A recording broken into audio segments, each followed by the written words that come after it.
So in this easel tutorial video, I'm going to be showing you guys how to import a template here on Easil. So the first thing you have to do is open up the Easel application and go into your design. Once you're into your design, go to the right hand side of your screen to where this tab or this drop down menu is right here, right below where it says download. You have sizes, layouts, text, images, etc. Go to the layouts button right here and press on that.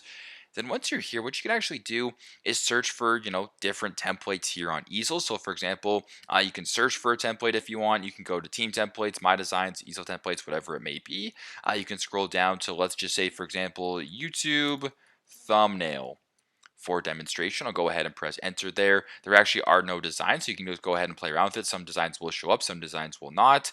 So if you wanted to, for example, use this template right here of this one right here, why branding is worth the investment, simply just go ahead and press on that. I will press on replace right here. And once that is done, it has now imported this template into your design here on Easel. So pretty straightforward, but that's how you guys can import a template here on Easel. Thanks again for watching, and I hope this video helps.